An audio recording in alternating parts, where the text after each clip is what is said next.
ichanupa sum kasum khangano khangbra aisigi mafam sigi ko mafam se laifam su yamna kalle aduna sapsaba mafam kadaidal satpa oibra haibado nokoida hairamba leiragati ko ai tasu dum hayo aina ko mafam duga aiga yauna chatlaga adum theminna se dugi mafam sigi ko wari su tonganba ahansingna akoida liramba leiyeba ko ado ai adum nokoida adum lige khangaba ipa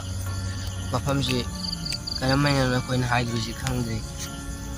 ꯃꯥ ꯄꯥꯝꯗꯨꯁꯨ ꯄꯥꯝꯂꯧ ꯑꯗꯨꯁꯨ ꯑꯍꯥꯟꯕ ꯂꯧꯕ ꯄꯥꯝꯂꯧꯅꯤ ꯃꯥꯅ ꯃꯊꯟꯇꯁꯨ ꯆꯠꯈꯤꯕꯅ ꯃꯔꯝ ꯑꯣꯏꯔꯒ ꯊꯤꯐꯝꯗꯨ ꯈꯪꯗꯕꯅꯦ ꯑꯩꯈꯣꯏꯅ ꯍꯥꯟꯅ ꯀꯨꯏꯔꯕ ꯄꯥꯝꯂꯧ ꯑꯣꯏꯔꯗꯤꯀꯣ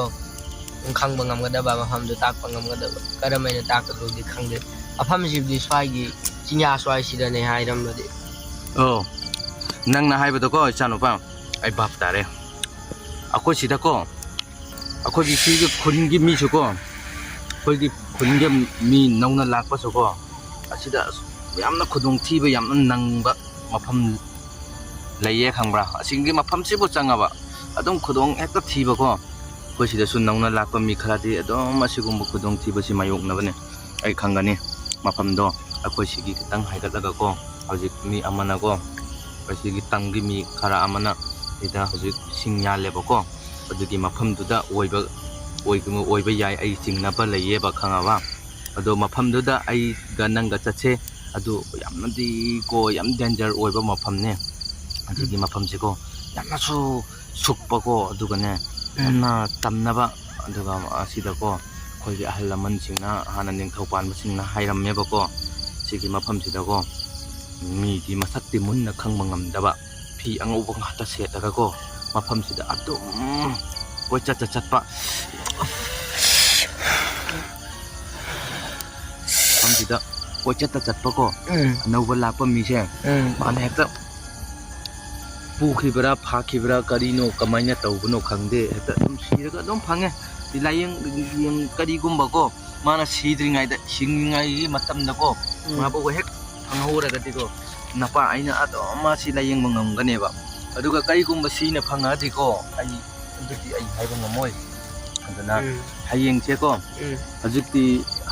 ꯍꯧꯖꯤꯛꯇꯤꯀꯣ ꯊꯦꯡꯉꯦ ꯑꯗꯨꯅ ꯑꯖꯨꯛꯇ ꯏꯄꯥꯏꯆꯥ ꯆꯠꯂꯁꯦ ꯑꯗꯨꯒ ꯃꯐꯝꯗꯨꯗꯀꯣ ꯅꯪꯒꯤ ꯅꯌꯥꯝꯕꯗꯣ ꯊꯤꯁꯦ ꯈꯪꯉꯕ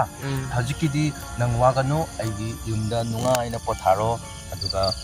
ꯉꯁꯤꯒꯤꯗꯤ ꯅꯨꯡꯉꯥꯏꯅ ꯇꯨꯝꯊꯣꯛꯑꯣ ꯑꯗꯨꯒ ꯍꯌꯦꯡ ꯑꯌꯨꯛꯇ ꯑꯖꯨꯛ ꯉꯟꯇꯥꯗꯀꯣ ꯆꯠꯂꯒ ꯏꯄꯥꯒ ꯑꯩꯒ ꯑꯗꯨꯝ ꯆꯠꯃꯤꯟꯅꯁꯦ ꯏꯄꯥꯏꯆꯥꯅꯤꯀꯣ ꯉꯁꯤꯒꯤꯗꯤ ꯑꯗꯨ ꯏꯌꯥꯝꯕ ꯈꯛꯇ ꯅꯠꯇꯦ ꯃꯥꯡꯈ꯭ꯔꯤꯁꯤ ꯑꯩꯒꯤ ꯏꯃꯥꯟꯅꯕ ꯑꯃꯒ ꯂꯥꯛꯃꯤꯟꯅꯔꯛꯄꯅꯦ ꯍꯣ ꯅꯃꯥꯟꯅꯕꯁꯨ ꯑꯩ ꯈꯪꯉꯤꯅꯦ ꯅꯃꯥꯟꯅꯕꯗꯨꯁꯨ ꯑꯩ ꯈꯪꯉꯦ ꯑꯗꯨꯁꯨ ꯑꯣꯏꯒꯅꯤ ꯁꯨꯡꯁꯣꯏ ꯁꯣꯏꯗꯅ ꯑꯣꯏꯒꯅꯤ ꯑꯩꯈꯣꯏꯒꯤ ꯍꯧꯖꯤꯛ ꯂꯩꯔꯤꯕ ꯃꯐꯝꯁꯦ ꯏꯌꯥꯝꯕꯗꯨꯗꯤ ꯃꯐꯝꯗꯤ ꯈꯪꯗ꯭ꯔꯦ ꯃꯥꯅ ꯃꯥꯡꯈꯤꯕꯗꯨꯗꯤ ꯀꯛꯆꯤꯡꯅ ꯀꯔꯤꯝ ꯈꯟꯒꯅꯣꯀꯣ ꯁꯤꯒꯤꯗꯗꯤ ꯑꯩ ꯅꯄꯥ ꯑꯩ ꯂꯩꯕꯗꯗꯤꯀꯣ ꯀꯩꯁꯨ ꯇꯧꯔꯣꯏ ꯅꯪ ꯀꯩꯁꯨꯝ ꯀꯤꯒꯅꯣ ꯑꯗꯣ ꯑꯩꯈꯣꯏꯒꯤ ꯈꯨꯟꯁꯤꯗꯤ ꯑꯗꯨꯝ ꯁꯨꯃꯥꯏꯅ ꯁꯨꯝ ꯇꯧꯕꯅꯦ ꯑꯗꯣ ꯑꯩꯈꯣꯏꯗꯤ ꯁꯨꯝ ꯂꯩꯔꯛꯑꯕꯅꯤꯅꯀꯣ ꯀꯩꯁꯨꯝ ꯈꯟꯗꯔꯦ ꯅꯪꯗꯤ ꯅꯧꯕꯅꯤꯅ ꯀꯩꯁꯨꯝ ꯀꯤꯒꯅꯤ ꯑꯗꯨ ꯀꯩꯁꯨꯝ ꯈꯟꯒꯅꯣ ꯅꯨꯡꯉꯥꯏꯅꯀꯣ ꯏꯄꯥ ꯏꯆꯥ ꯅꯨꯡꯉꯥꯏꯅ ꯑꯩꯒꯤ ꯌꯨꯝꯗ ꯄꯣꯊꯥꯔꯣ ꯑꯗꯨꯒ ꯇꯨꯝꯃꯣꯀꯣ ꯏꯄꯥ ꯀꯃꯥꯏꯅ ꯅꯨꯡꯉꯥꯏꯕ ꯉꯝꯒꯅꯤꯅꯦ ꯏꯌꯥꯝꯕꯗꯨꯁꯨ ꯃꯥꯡꯕ ꯏꯃꯥꯟꯅꯕ ꯂꯥꯛꯃꯤꯟꯅꯔꯛꯄꯗꯨꯁꯨ ꯃꯥꯡꯈꯤꯕ ꯀꯔꯝꯍꯥꯏꯅ ꯅꯨꯡꯉꯥꯏꯒꯅꯤ ꯍꯣ ꯑꯗꯨ ꯊꯤꯔꯒ ꯂꯣꯏꯔꯕ ꯅꯠꯇ꯭ꯔꯣ ꯑꯗꯣ ꯋꯥꯔꯒꯅꯨꯁꯦ ꯉꯁꯤꯒꯤꯗꯤꯀꯣ ꯃꯩꯁꯨ ꯀꯩꯗꯧꯔꯦ ꯑꯗꯨ ꯆꯠꯅꯕ ꯇꯧꯔꯁꯦ ꯑꯗꯨ ꯄꯣꯊꯥꯅꯕ ꯇꯧꯔꯁꯦꯀꯣ ꯅꯪꯒꯤ ꯀꯩꯗꯨꯁꯨ ꯐꯤꯗꯥꯗꯨꯁꯨ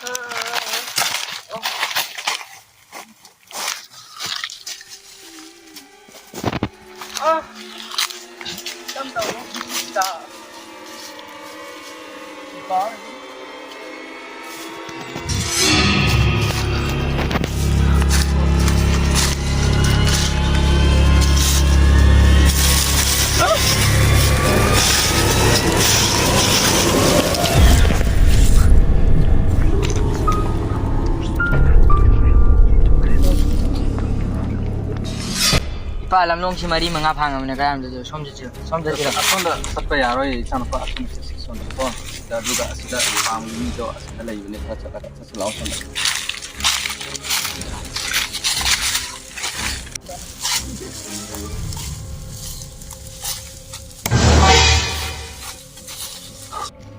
ipa karira haziki mo kondo sidi khang ni ko lao sidi ka sum tawroida sai da ko si aina pam lawa mi singa ba mi lei hai ba do ado si angan sinna oram ba ya da ipa mande si ai thang ni sidi ka sum tawroida lao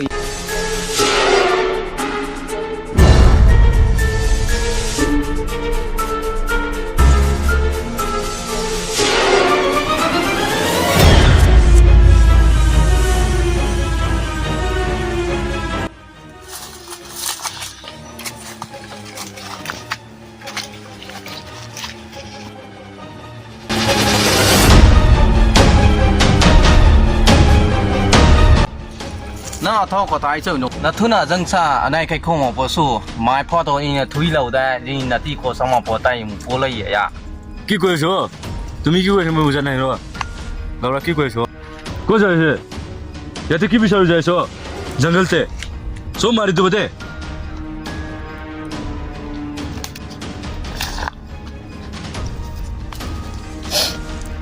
ino nang gi lon do di khang te da isu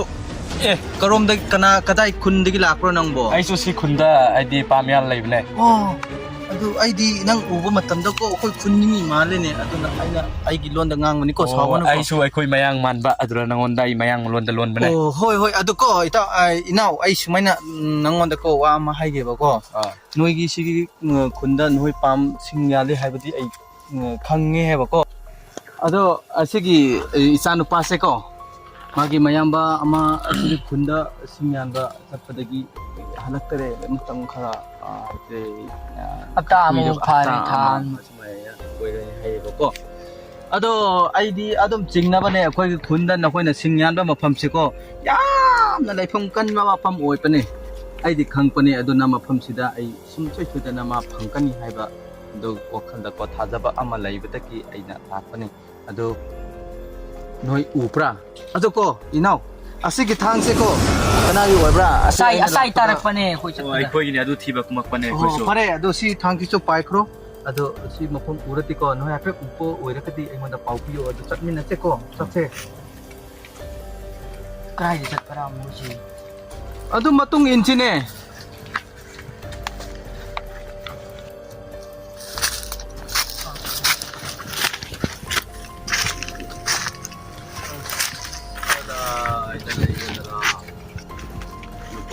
do karamba dam angtra sina panti ko ma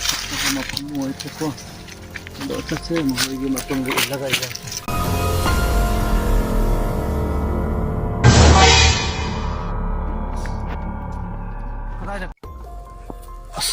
karom da sapra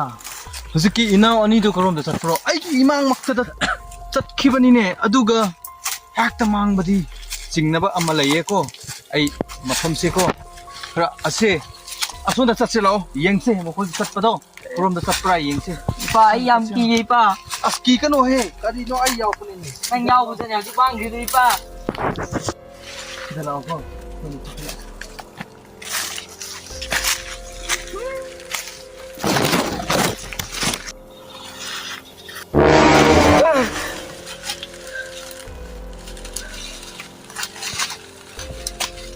kasu tawai da chalo tanu pa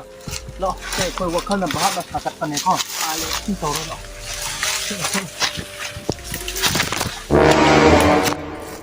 lao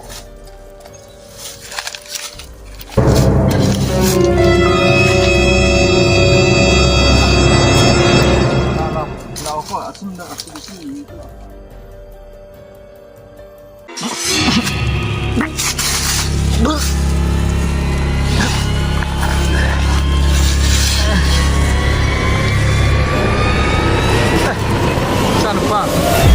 nang kadaw ra bno lehaw ra bro isa ano pa nang kataw Kadore! Ay, sige mo ang aman ko. Ay, usually, tinan.